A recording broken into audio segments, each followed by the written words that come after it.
Esta semana se llevó a cabo en Santa Fe la cumbre del Mercosur, donde, entre otros temas, se tomó como eje principal el abordaje del acuerdo entre precisamente el Mercosur y la Unión Europea y también la necesidad de abrir nuevos mercados y llevar adelante negociaciones para seguir en esta apertura al mundo que plantea el gobierno.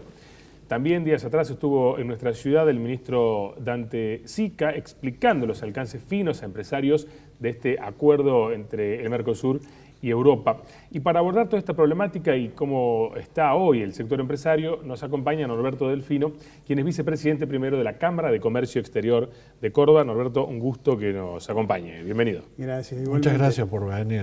No, gracias a ustedes. Ustedes saben que la Cámara hace más de 50 años que brega por implantar en la sociedad el concepto de que el comercio exterior es muy importante, que tiene mucho que ver con el bienestar de la población.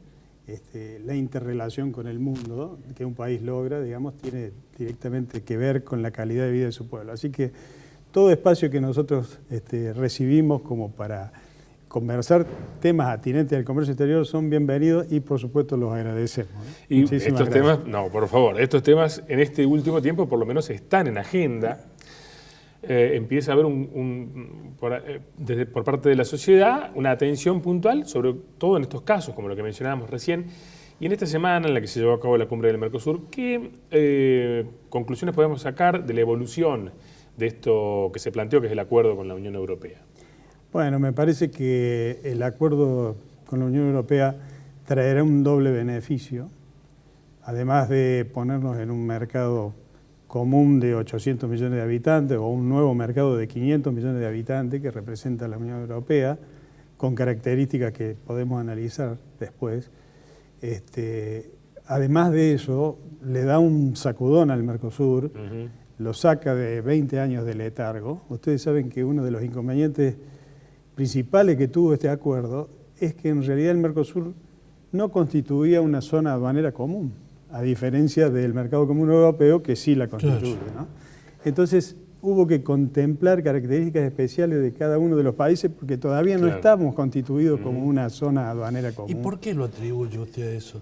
Y por intereses que tienen que ver, intereses sectoriales que tienen que ver con un modelo de producción protegido, que lamentablemente tanto Argentina como Brasil han ensayado en estas últimas décadas, con el resultado de que finalmente hay temor a competir abiertamente con el mundo, porque todas estas industrias basan, digamos, gran parte del perdón o el disimulo de sus ineficiencias en protecciones que obtienen de los estados con aranceles hacia los productos. Pero los perjudicados, ¿no?, somos los ciudadanos, sin ¿no? ninguna duda. Por estos prebendarios. Sin ninguna duda que el proteccionismo crea un fenómeno muy particular, y es que el ciudadano común termina subvencionando la ineficiencia de la empresa, ¿no? Es decir, todos pagamos el doble de lo que valían los celulares en Argentina para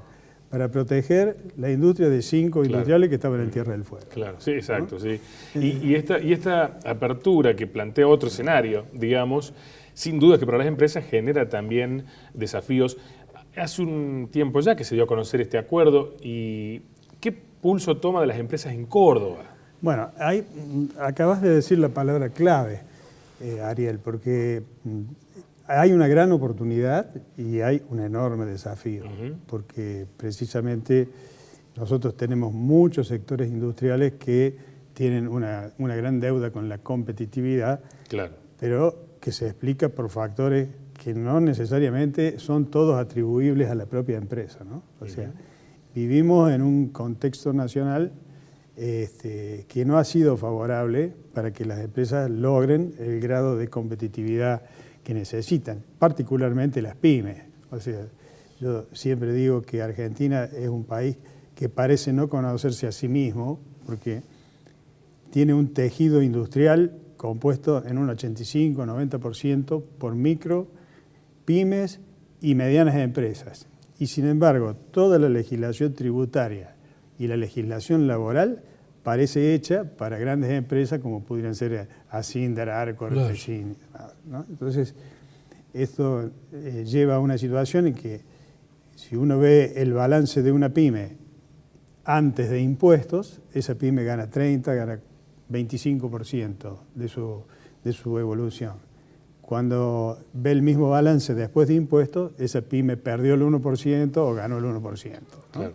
Entonces, ese estrecho margen de rentabilidad que queda después de impuestos impide que esa pyme tenga la evolución tecnológica que tiene que tener, haga la inversión en investigación y desarrollo, se tecnifique, modernice sus máquinas, porque está en una economía de subsistencia.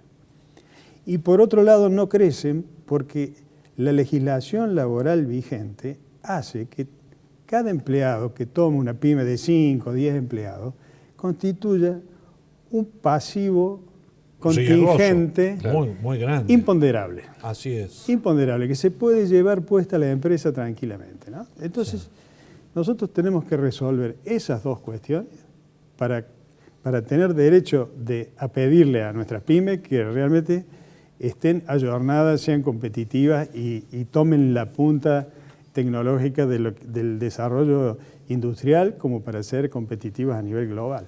¿El análisis de una reforma laboral es el debate que se viene? Sí, sin duda, sin duda. O sea, hay que quitarle al empresario pyme el miedo a tomar un empleado.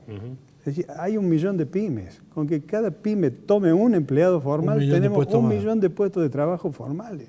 Pero ese temor es bastante fundado. ¿eh? Por supuesto. No, está bien claro. fundado. Sí, sí.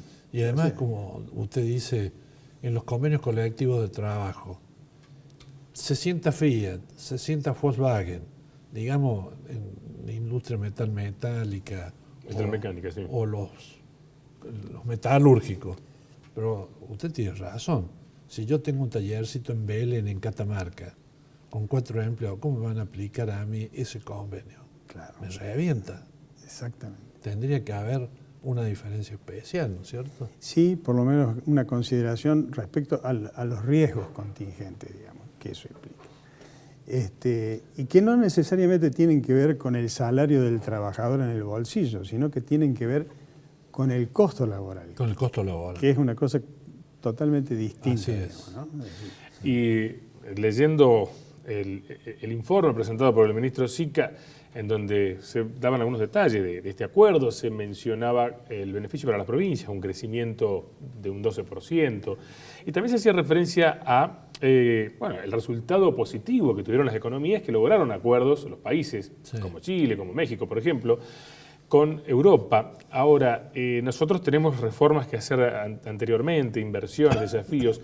Esto nos hace pensar, Norberto, ¿cuándo podríamos ver derramado realmente un beneficio?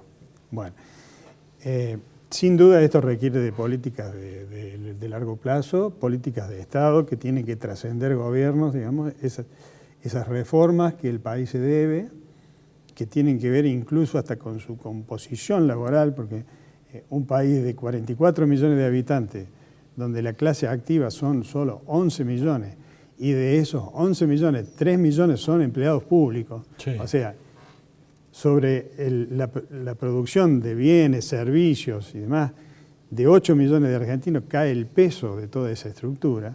Bueno, si fuéramos Chile, los productivos en lugar de 8 seríamos 14 millones. Claro. Pero si fuéramos Alemania, los productivos en lugar de 8 seríamos 20 millones. Claro. ¿no? Entonces, la ahí la ecuación cambia totalmente, y entonces eso empieza a explicar el origen de los déficits que después nos llevan a situaciones tributarias asfixiantes para la producción. Entonces, entramos en un círculo vicioso difícil de romper. Pero volviendo al acuerdo, porque los temas son apasionantes y es como que nos vamos desviando de los temas.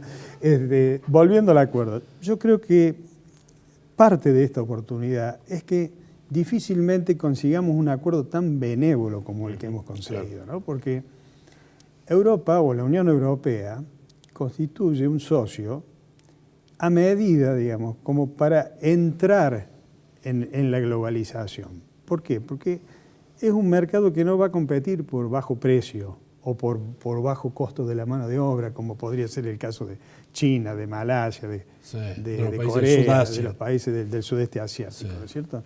O sea, es un mercado de mucho poder adquisitivo, es un mercado de buenos salarios, es un mercado que compite por calidad en el mundo, no compite por precio. Entonces, eso nos da a nosotros la oportunidad también de colocar productos industriales que en el tejido industrial argentino hay casos, que si bien son casos particulares o casos aislados, de industrias que tienen alta competitividad y se están desenvolviendo muy bien en el mundo.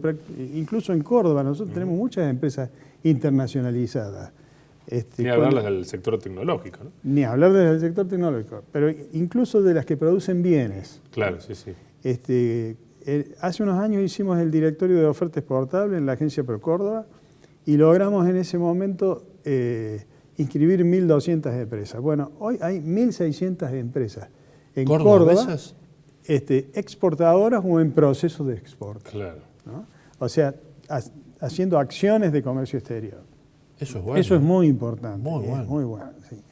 Entonces, digo, bueno, volviendo a los términos de este acuerdo, el hecho de decir, bueno, para nosotros el 74% de las posiciones arancelarias pasan a tener arancel cero en Europa, pero a la inversa, nosotros solo cedemos en el 14% de las posiciones arancelarias y tenemos 10 años de plazo para hacer las modificaciones necesarias en nuestras industrias para alcanzar recién el 50% de las posiciones arancelarias. Y algunas pasan a los 15 años, otras a los 18 años y otras, el 9% no van a tener modificaciones de sus aranceles. A la inversa, la Unión Europea nos baja inmediatamente para el 74% de las posiciones arancelarias, el 100% de las posiciones arancelarias industriales pasan a tener arancel cero para nosotros, para ingresar. Eso también abre otra posibilidad que es muy interesante y que genera vínculos mucho más ricos que el comercio, que es la posibilidad de asociaciones, integraciones productivas con empresas de Europa. O sea, por ejemplo, todo lo que representa para nosotros Vaca Muerta y todas las oportunidades que tiene la industria del petróleo, todas las oportunidades que tiene la industria de la minería, aún muy inexplotada en Argentina, el litio, por ejemplo, y todos los desafíos que va a significar, bueno, puede ser de alto interés para empresas europeas asociarse con pymes locales para abastecer desde la cercanía a todos estos emprendimientos. Y que finalmente pueden ir llegando a esas inversiones que tanto se anunciaron. Entonces, esos vínculos que son de integración productiva son mucho más firmes, porque un vínculo comercial se puede desarmar en un par de horas. Claro. Sí. Pero una integración productiva difícilmente se desarma en un año. Exactamente. Entonces,